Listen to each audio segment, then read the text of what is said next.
오늘 말씀은 시편 86편 말씀입니다. 시편 86편 8절에서 10절 그리고 15절 짧으니까 함께 합독하도록 하겠습니다. 시편 86편 8절에서 10절 시작. 주여, 신들 중에 주와 같은 자 없사오며 주의 행하심과 같은 일도 없나이다. 주여, 주께서 지으신 모든 민족이 와서 주의 앞에 경배하며 주의 이름에 영광을 돌리리이다. 무릇 주는 위대하사 기이한 일들을 행하시오니 주만이 하나님이시니이다. 15절입니다. 그러나 주여, 주는 긍휼히 여기시며 은혜를 베푸시며 노하기를 더디하시며 인자와 진실이 풍성하신 하나님이시오니. 아멘. 오늘 말씀의 제목은 하나님은 어떤 분입니까? 라는 제목입니다. 하나님은 어떤 분입니까? 이 질문에 대해서 우리가 한번 좀 생각을 해봤으면 좋겠습니다. 하나님은 어떤 분이십니까? 우리는 하나님을 평소에 어떤 분이라고 생각하며 살고 있습니까? 누군가가 우리에게 당신은 하나님을 알고 있습니까? 라고 질문한다면 우리는 어떻게 대답해야 될까요? 만약 우리가 하나님을 알고 있습니다. 저는 하나님을 알고 있습니다. 라고 대답할 때 그럼 그 하나님은 어떤 분이십니까? 당신이 알고 있는, 당신이 믿고 있는 그 하나님 어떤 분이십니까? 라고 다시 질문한다면 우리는 어떻게 대답해야 될까요? 생각해 보신 적이 없으신가요? 뭐 이런 얘기, 이제 우리가 평소에 들었던 얘기들 많이 있잖아요. 하나님은 사랑입니다. 하나님은 인자하신 분입니다. 하나님은 우리의 창조주이십니다. 등등 우리가 말씀을 통해서 알고 있는 하나님, 또는 우리가 들어왔던 그런 하나님, 또는 내가 만났던 하나님, 이런 하나님을 우리가 얘기할 수 있을 것입니다. 하지만 우리가 설명하는 그 하나님이 정말 온전하신 하나님을 설명하는 것일까요? 그렇다면 하나님을 믿지 않는 사람들은 하나님을 어떻게 설명할까요? 어떤 사람들은요, 하나님을 모든 그 많은 신들 가운데 동일한 하나의 신일 뿐이다 라고 설명하는 사람도 있고, 또 어떤 사람들은 신의 존재 자체를 인정하지만 하나님은 우리가 사는 세상과는 별로 상관이 없는, 그냥 떨어져 있는 하나님이다, 그냥 저 먼 곳에 존재하는 신일 뿐이다 라고 설명하기도 합니다. 또 어떤 사람들은 하나님을 아예 그냥 신화에 존재한, 신화에 불과하다라고 생각하거나 하나님의 존재 자체를 부정하는 사람들도 있습니다. 특히나 요즘과 같은 세상에는 하나님의 이 존재 자체를 지워버리려고 하는 그런 환경과 분위기가 많이 만들어지는 것 같습니다. 이 세상의 모든 것이 원인과 결과로 이루어져 있고, 어떠한 그 모든 현상 가운데에는, 현상의 결과에는 어떠한 필연적인 원인이 반드시 존재해야 된다라고 생각합니다. 그러므로 성경의 이야기는 만들어진 허구에 불과하다고 생각하게 됩니다. 예를 들어서 예수님께서 물 위를 걸어가셨던 일, 또는 오병이어의 사건, 죽은 나사로가 다시 살아나거나 십자가에서 완전히 죽으신 예수님께서 부활하신 그러한 모든 이적을 이성의 힘과 과학의 힘으로 설명하려고 하는 거죠. 그런데 이성으로 아무리 생각해보고 과학적으로 아무리 증명하려고 해봐도 그 모든 것이 설명이 불가능하다는 것입니다. 그러니까 그것을 믿을 수 없다라는 결론으로 내려지는 것이죠. 현재 이성적으로 또 과학적으로 증명되지 않았던 일들이 과연 과거에는 어떻게 가능했을까라고 생각을 하는 것입니다. 2000년 전, 그리고 그 전보다 훨씬 전인 구약의 시대에, 그때는 지금보다 인류의 문명도 발전하지 못했고 과학기술도 부족했고 의료 지식도 부족했는데 어떻게 그런 일들이 일어날 수 있는가라고 하면서 그 사실을 납득할 수가 없다는 것이죠. 그러므로 성경의 이적들은 어떻게 생각한다고요? 전부 만들어진 신화일 뿐이다 라고 생각하게 되는 겁니다. 하나님의 존재 자체를 부정하는 거예요. 지워버리는 거죠. 또는 교묘하게 우리에게 타협하게 만드는 경우도 있습니다. 성경의 교훈은 정말 좋은 거다. 성경의 교훈만을 가져와서 이적은 우리가 믿을 수는 없지만 성경이 말하는 내용이 우리에게 굉장히 유익하기 때문에 그 의미만을 믿는 것이 중요하다. 그것이 합리적이다. 그것이 이성적이다. 그런 것이 현대인의 믿음이다 라고 생각하게 하기도 한다는 것입니다. 그러므로 하나님을 믿지 않는 사람들이나 또는 우리가 생각하는 그 하나님은요, 추상적이고 그리고 피상적일 수밖에 없습니다. 추상적이라고 하는 말은 말 그대로 구체적이다 라는 것의 반대말이죠. 어떠한 하나의 특징이나 속성, 어떤 형태 같은 것만으로 이 전체를 설명하려고 하는 것을 우리는 추상적이다 라고 말합니다. 또는 피상적이다 라고 하는 것은요, 어떠한 본질보다는 겉으로 드러나는 현상에만 집중해서 그 본질을 파악하려고 하는 것, 그것이 바로 피상적이다 라고 우리는 말하는 거죠. 그러므로 우리가 단순하게 하나님은 사랑이십니다, 하나님은 인자십니다 라고 하는 것이 하나님의 전체를 다 표현한다기보다는 그러한 것이 피상적이고 추상적일 수밖에 없어요. 물론 추상적인 부분 또는 피상적인 부분으로 하나님을 설명하는 것이 틀린 말은 아닙니다. 그렇죠? 내가 만난 하나님은 선하신 하나님이에요. 그리고 사랑에 넘치신 분입니다 라고 우리가 설명할 수 있고 그것이 맞는 말입니다. 하지만 하나님은 정말 어떤 분이십니까? 라고 정의할 때 계속 그 하나님은 무조건 선하시고 무조건 사랑이 넘치는 분만이 아니라는 거죠. 왜 그렇죠? 하나님은 공의로우신 분이고 또 정의로우시고 또 심판의 주이시기도 하신 것입니다. 그러므로 우리가 하나님은 어떤 분이시다 라고 정의하는 것은 매우 조심스러운 일입니다. 출애굽기 3장 14절에서 하나님께서는 자신에 대해서 이렇게 설명을 하시죠. 하나님께서 모세에게 이르시되 나는 스스로 있는 자이니라. 이게 무슨 말이죠?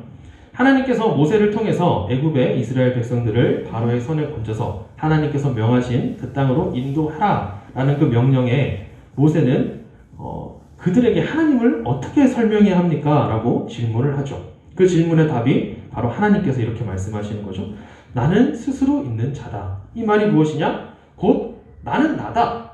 그것 외에 설명할 길이 없는 겁니다. 하나님이 나는 나야 라고 말하는 거죠. 하나님은 세상 어떠한 것으로도 규정할 수 없고 정의할 수 없는 그런 분이라는 것입니다. 하지만 하나님께서는 말씀을 통해서 우리가 받은 이 성경을 통해서 하나님 스스로 어떠한 분이신가를 나타내 보이십니다. 오늘 본문에서 하나님은 다윗의 고백을 통해 하나님은 어떠한 분이신가 이것을 나타내고 계시는 거죠. 8절에서 10절 이렇게 말씀하십니다. 주여 신들 중에 주와 같은 자 없사오며 주의 행하심과 같은 일도 없나이다. 주여 주께서 지으신 모든 민족이 와서 주의 앞에 경배하며 주의 이름에 영광을 돌리리이다. 무릇 주는 위대하사 기이한 일들을 행하시오니 주만이 하나님이시니이다. 15절 말씀. 그러나 주여 주는 긍휼히 여기시며 은혜를 베푸시며 노하기를 더디하시며 인자와 진실이 풍성하신 하나님이시오니. 하나님께서는 유일하신 하나님이다. 세상 모든 만물을 창조하신 하나님이시며 영광받게 합당하시며 능력이 강하시고 은혜로우시고 인자와 진실이 풍성하신 그 하나님이시다 라고 다윗이 찬송을 하고 있는 것입니다. UCT 교리문답이라는 게 있는데요. 거기에 제2문에서 이렇게 질문을 하는 거예요. 하나님은 어떤 분이십니까? 라고 하는 질문에 이렇게 답을 하고 있어요. 하나님은 모든 사람과 모든 것을 지으시고 보호하시는 분입니다. 그분의 능력과 완전함, 선하심, 영광, 지혜, 공의, 진리는 영원하고 무한하며 변함이 없습니다. 모든 것은 그분으로 말미암아 그분의 뜻을 따라 일어납니다. 이렇게 하나님을 규정하고 있습니다. 이것을 이 하이델베르크 요리문답이라는 우리의 그 오래된 역사를 가진 개혁주의에서 쓰는 그 교리문답이 있는데요. 거기 26번에서 28번 문답에서 좀 더 자세하게 다루고 있는데요. 이것을 다 읽을 수는 없고 제가 요약하면요. 하나님의 이 창조에 대해서 말을 하고 그 창조 사역 가운데 나타나는 하나님의 능력 그리고 하나님의 속성 또 그 가운데 나타나는 하나님의 섭리에 대해서 다루고 있습니다. 이 말씀을 드리는 이유가 결국 우리가 하나님은 어떤 분인가 라는 질문에 우리가 바르게 대답하기 위해서는 먼저 하나님께서 하신 그 사역, 창조 사역을 알아야 되고 그리고 하나님께서는 어떠한 능력을 가지고 계시는가 그리고 하나님께서 이 땅을 통치하시는 섭리 이 세 부분으로 우리가 살펴볼 필요가 있다는 거예요. 그렇다면 왜 우리는 하나님이 어떠한 분이신가를 알아야 될까요? 하나님께 계신데 그걸 알아야 되는 이유가 나한테 무슨 필요가 있냐? 그게 나랑 무슨 상관이야? 하나님 계신 거 믿으면 됐지. 뭐 어쩌라고 이제 우리가 이렇게 질문할 수 있는 거예요. 하나님께서 이 세상을 창조하시고 능력이 많으신데 그게 내 인생에 지금 내 삶에 무슨 상관이냐라고 우리가 질문할 수 있는 거죠. 우리가 하나님이 누구신지를 알아야 하는 이유는요. 하나님이 우리를 창조하셨기 때문이에요. 지난주 말씀에 우리에게 있어서 유일한 희망이 무엇인가, 우리에게 소망이 무엇인가, 우리에게 있어서 진정한 위로가 무엇인가를 생각해 봤는데요. 우리에게 희망과 소망과 위로가 있을 수 있는 이유는 우리 자신이 우리 자신의 것이 아니라 하나님의 것이었기 때문이라고 말했습니다. 우리는 우리의 힘으로 이 세상에서 어떠한 희망이나 소망이나 위로를 받을 수가 없죠. 왜냐하면 우리 자신은 우리 스스로를 어떻게 할 수 없는 죄인이기 때문입니다. 늘 한결같죠. 우리 자신을 우리가 너무 잘 알고 있죠. 그렇죠? 우리 자신의 가장 그 본질을 깊숙하게 알기 위해서는 저는 그렇습니다. 집에 아무도 없이 나 혼자 있을 때 그때 내가 뭘 가장 하기 즐겨하는가 그 모습을 보면 우리의 그 본질을 알게 되죠. 네, 드라마를 본다거나 아니면 그냥 자빠져 잔다거나 그게 게으르고 악한 우리의 그 모습이죠. 다 열심히 사시는군요. 공감을 못하시네요. 우리는 어쩔 수가 없어요. 죄인이죠. 우리 자신을 바라볼 때. 늘 한계가 있는 거예요. 그리고 죄로 찌들어져 있는 그 우리 자신의 본질에게는 어떠한 선언도 찾을 수가 없습니다. 결국 그 결과는 절망과 슬픔만이 나타나게 되는 거죠. 그런데 하나님께서 이 세상뿐만 아니라 우리를 창조하셨다고 말하는 거예요. 왜 하나님이 우리를 창조한 것이 가장 중요한 일인가? 모든 이 물건에도요, 제작자가 그 용도를 가장 잘 아는 법이죠. 그렇죠? 예를 들어서 저에게 이 스마트폰이 있습니다. 이 스마트폰으로 예를 들어서 우리가 못을 박는다고 생각해 봅시다. 망치로 쓰는 거예요. 못을 박아요. 물론 이 스마트폰으로 못을 세게 박으면 못이 박힐까요? 안 박힐까요? 박히겠죠. 하지만 핸드폰은 어떻게 될까요? 고장이 나겠죠. 하지만 스마트폰을 만든 제작자가 이 핸드폰을 들고 있으면 어떻게 사용할까요? 이것으로 못을 박을까요? 그 본래의 용도대로 사용을 하는 것이죠. 그러므로 하나님께서 창조한 우리가 이 본래 목적을 찾지 못하면 그 삶은요, 못을 박다가 고장난 이 스마트폰과 똑같다는 거예요. 그 가치도 잃어버리는 것이고 그 삶도 망가질 수밖에 없다는 것이죠. 하지만 우리에게 있어서 진정한 희망이 되는 것은 우리의 창조주이신 우리 하나님께서 우리의 주인이 되신다는 거예요. 하나님께서 우리를 창조하셨기 때문에 내 삶의 목적이 무엇인지 하나님이 가장 잘 알고 계신 겁니다. 내 삶의 의미가 무엇인지 하나님이 가장 잘 알고 계신 거예요. 왜냐? 하나님이 우리를 창조하셨기 때문입니다. 우리의 삶의 목적 가치를 하나님이 가장 잘 알고 계신 거예요. 그러므로 우리가 하나님을 바르게 우리가 하나님을 바르게 알아야 우리의 목적과 가치를 분명히 알 수 있게 되는 겁니다. 그 하나님을 통해서 우리에게 진정한 희망과 소망과 위로가 있을 수 있는 것입니다. 그렇다면 우리가 하나님을 안다라는 것은 무슨 말일까요? 하나님을 안다. 하나님을 안다는 것은 바로 하나님을 믿는다는 것을 말합니다. 우리가 매주 주일 예배를 드릴 때 신앙 고백을 하죠. 사도신경으로 신앙 고백할 때 우리는 어떻게 고백하죠? 맨 처음 고백하는 부분이 뭐죠? 전능하사 천지를 만드신 하나님 아버지를 내가 믿사오며 라고 우리가 고백합니다.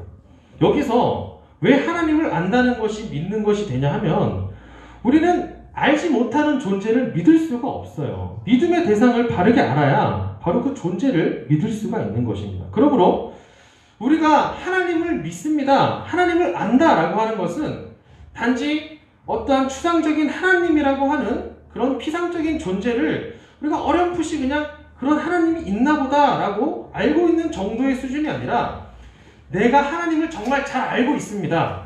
그러므로 하나님을 믿습니다. 그런데 그 믿음의 내용으로 가장 맨 처음 고백하는 것이 하나님이 바로 천지를 창조하신 하나님이십니다. 그것을 내가 바르게 알고 믿고 있다라고 우리가 매주 고백하고 있는 거예요. 모르셨죠? 알고 계셨죠?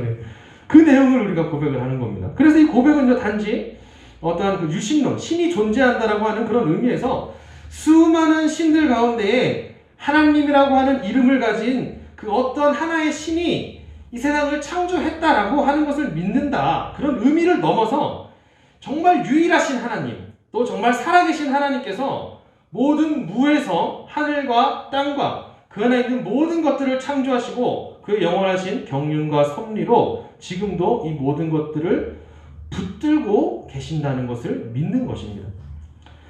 바로 나와 이 모든 세상의 주인이 바로 하나님이십니다 라고 고백하는 거예요. 그런데 그 하나님을 우리가 고백하는데 우리에게 더 큰 위로가 되는 것은 뭐냐면 그 고백 가운데에 그 하나님이 우리의 아버지가 되신다는 거예요. 아버지. 그것을 함께 고백하는 겁니다. 마태복음 6장 31절에서 32절에 이렇게 말합니다. 그러므로 염려하여 이르기를 무엇을 먹을까 무엇을 마실까 무엇을 입을까 하지 말라. 이는 다 이방인들이 구하는 것이라. 너희 하늘 아버지께서 이 모든 것이 너희에게 있어야 할 줄 아시느니라. 마태복음 10장 31절에서는 이렇게 얘기하죠. 두려워 말라. 두려워하지 말라. 너희는 많은 참새보다 귀하니라. 그러니까 이 세상을 창조하신 하나님, 나의 주인 되신 하나님, 그 나의 하나님, 나의 아버지 되신 하나님께서 우리의 모든 것을 알고 계시고 또 우리를 정말 귀하게 여겨주신다라고 성경이 얘기하고 있는 거죠. 그런데 그 하나님을 우리는 하나를 더 고백하는 겁니다. 그게 뭐죠? 그 하나님께서는 전능하십니다 라고 고백을 하는 거예요. 이 전능하심 역시도 어떠한 우리가 전능하다 그러면 무엇을 생각할까요? 요즘 우리 젊은이들, 어린 친구들한테 전능하다 이런 생각을 하면 요즘에 이제 슈퍼히어로 영화들이 이제 많이 유행을 해서 어벤져스 이런 거 혹시 보셨나요? 이렇게 슈퍼 영웅들, 스파이더맨 이런 사람들 이런 것들을 생각할 수도 있을 것 같아요. 전능하다. 그런데 그런 전능하다는 것이 그런 추상적인 의미가 아니라 이 세상을 만드신 그 하나님의 능력, 완전한 능력, 그리고 선하신 하나님, 그분의 영광을 위해서 지혜와 공의와 진리로 영원하시고 무한하시고 변함이 없는 그분의 전능하심으로 이 세상과 우리를 처음부터 지금의 삶까지 그리고 앞으로도 계속 보호하십니다. 그것이 바로 하나님의 전능하심이다 라고 고백을 하는 겁니다. 말이 좀 어려운데요. 하나님께서 창조하신 그 창조의 능력으로 지금도 이 땅을, 우리를, 이 세상을 하나님의 능력으로 붙들고 계신데 그것을 우리는 두 글자로 이렇게 얘기를 합니다. 그것이 바로 하나님의 섭리라고 말하는 겁니다. 섭리라는 것은 다른 말로 이제 유지 그리고 보존이라는 뜻을 가지고 있고요. 또는 통치라는 말로 표현될 수도 있습니다. 그러므로 하나님의 섭리라고 하는 것은요. 하나님께서 모든 세상을 그분께서 창조하신 그 능력으로 지금도 유지하고 계시고 보존하고 계시고 지금도 통치하고 계신다. 그러므로 모든 세상을 하나님께서 지금도 붙들고 계신다라고 표현할 수 있습니다. 히브리서 1장 3절에 이렇게 얘기를 하죠. 그의 능력의 말씀으로 만물을 붙드시며. 그러므로 우리가 기억해야 될 것은요.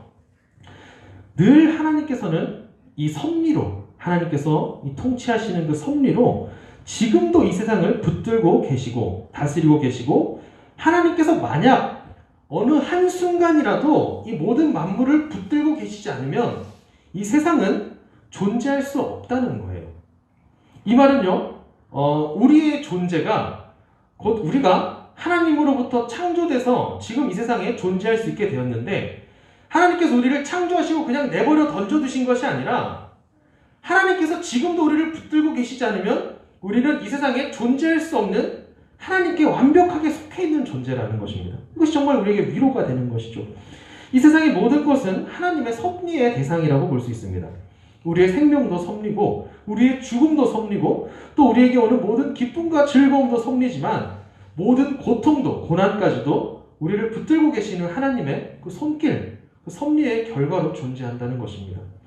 시편 104편 28절에서 29절 이렇게 얘기합니다. 주께서 주신즉 그들이 받으며 주께서 손을 펴신즉 그들이 좋은 것으로 만족하다가 주께서 낯을 숨기신즉 그들이 떨고 주께서 그들의 호흡을 거두신즉 그들이 죽어 먼지로 돌아가나이다. 로마서 11장 36절의 말씀. 이는 만물이 주에게서 나오고 주께로 말미암고 주께로 돌아감이라. 그에게 영광이 세세히 있을지어다. 아멘. 그러면 우리가 한 가지 더 질문을 해볼 수 있는 겁니다. 이 세상이 모든 순간이 하나님의 섭리로 이루어지고 하나님께서 붙들고 계신데 그럼 정말 하나님은 선하신 분입니까? 라고 질문을 할 수 있는 거예요. 왜냐하면 하나님께서 정말로 이 모든 세상을 하나님의 그 능력의 섭리로 다스리고 계신다면 왜 이 땅 가운데에 고통이 있어야 되는가? 왜 악함이 존재하고 왜 죄악들이 여전히 존재할 수 있는가라는 의문이 생기기 때문입니다. 왜 그런 질문이 생기죠? 하나님께서 선하시다면 그분의 손길로 이루어지는 모든 것이 다 선해야 되지 않느냐? 왜 하나님께서는 선하시다면서 하나님께서 하시는 그 모든 일 가운데에 악함이, 죄악이 존재할 수 있는가라고 질문할 수 있는 거죠. 여전히 이 땅에서는요, 홍수가 일어나기도 하고 가뭄이 있기도 하고 흉년이 일고 기근이 생기고 질병이 있고 가난이 있고 전쟁이 생기고 우리 인간 가운데 피할 수 없는 죽음이 있고 인간 세상에서는 여전히 범죄가 넘치는 거죠. 이런 죄악 등이 선하지 않은 일들이 왜 계속 이루어질 수 있는가? 우리가 질문해 볼 수 있는 겁니다. 그것은 먼저 이 땅에 이러한 죄악의 결과들이 넘치는 것은 우리의 죄로 인해 이루어진 하나님의 심판의 결과라고 할 수 있습니다. 16세기에서 18세기 가운데에 굉장히 유행했던 사상이 있습니다. 그것이 바로 계몽주의인데요. 계몽주의에서는 우리 인간을 하나의 기계와 같은 부품으로 생각했습니다. 우리는 하나의 부속품일 뿐이에요. 그래서 이 모든 것이 자연 법칙 안에서 설명하려고 했습니다. 우리가 걸어가는 것은 관절과 관절이 움직이는 것이고, 이렇게 우리가 생각하는 것은 이렇게 사고하는 뇌에서 이렇게 되는 것이다. 그러니까 모든 것이 원인과 결과로 이루어졌다. 그것이 바로 자연 법칙이다. 그 가운데 우리는 모두 살아간다. 이 세상에서 일어나는 선하지 않은 모든 일들, 그 죄악들 역시도 어떤 원인이 존재하고, 그러므로 이것은 하나님께서 그 모든 것을 계획하신 것이 아니라 인간이 한 결과, 그리고 자연 법칙이 만들어낸 결과다라고 생각하는 것. 그것이 바로 계몽주의예요. 그리고 이 계몽주의의 사고는요, 지금까지도 이 시대를 살아가고 있는 우리의 이성 가운데에 합리적인 이성의 그 근거라고 생각하게 되었습니다. 하지만 우리가 믿는 성경은 모든 것이 하나님의 섭리 가운데서 일어난 일이다라고 말하는 거예요.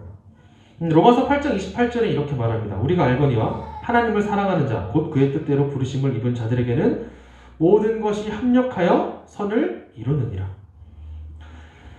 우리에게 또 지금도 우리 주변에 세상에 일어나는 모든 선하지 않은 일들의 원인에 대해서는 사실 우리가 명확하게 알 수는 없습니다.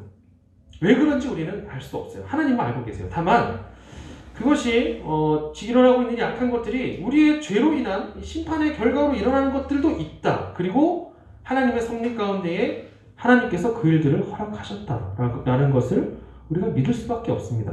그런데 왜 이런 일들이 일어나는지에 대해서 우리가 그 원인을 정확하게 알지 못하지만 그 결과에 대해서는 우리가 분명하게 말할 수 있는 겁니다.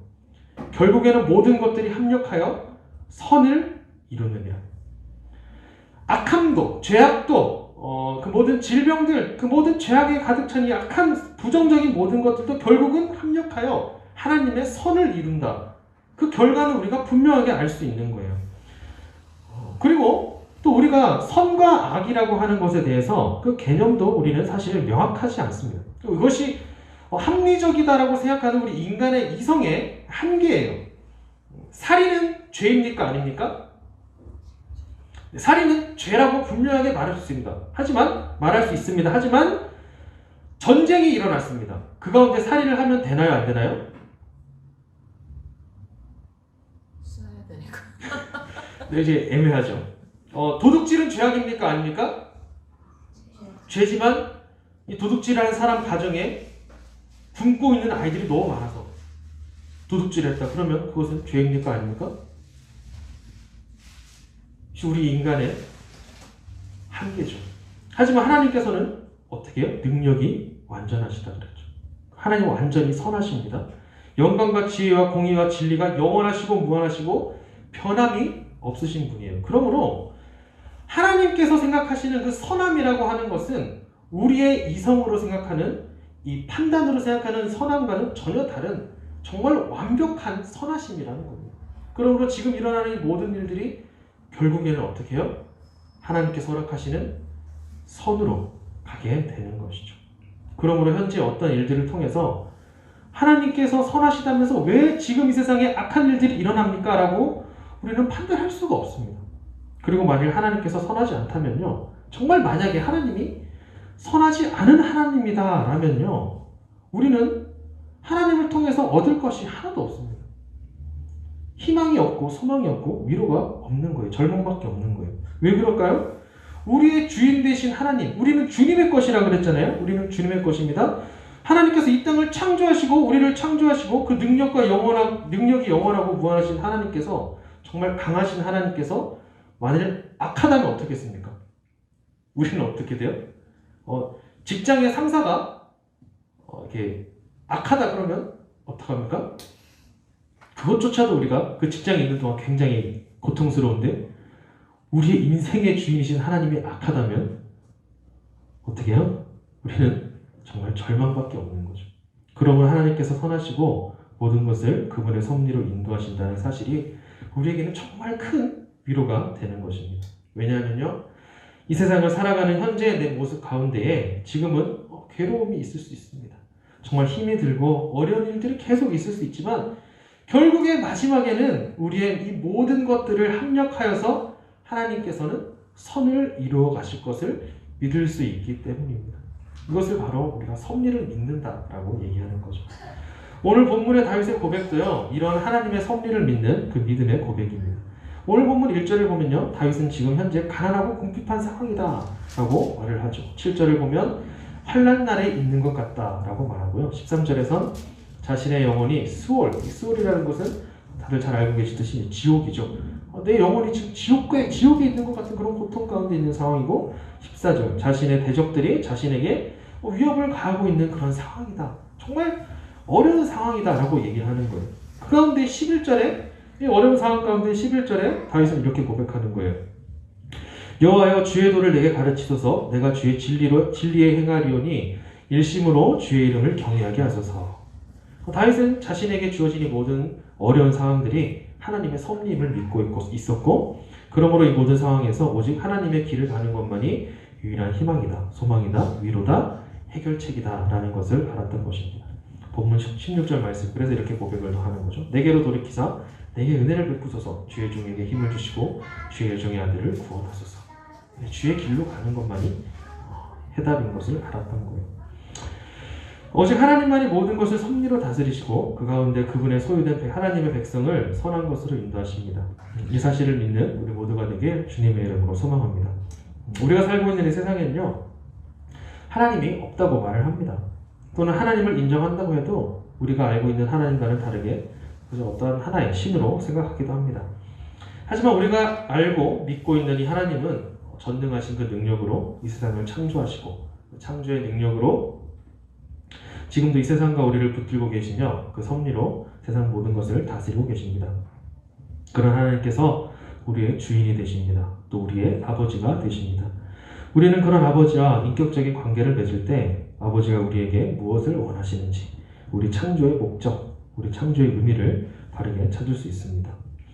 그분은 선하시고 그 선하심으로 우리를 인도하심으로 현재 우리의 세상이 때로는 고통스러울 때, 때로는 괴로울지라도 그 모든 것을 통해서 합력하여 선을 이루실 것을 믿습니다. 하나님은 선하십니다. 그렇다면 선하신 하나님께서 왜 이 코로나 바이러스를 지금 시대에 허락하셨을까요? 많은 사람들은 우리의 죄악의 결과다, 우리 죄악 때문이다, 또는 전 세계의 교회에 하나님께서 회개를 요구하시는 것이다, 이 세상에 심판이 온 것이다, 믿는 자와 믿지 않는 자를 솎아내는 양과 염소, 알곡과 가라지를 가르는 작업이다 라고 말을 하기도 합니다.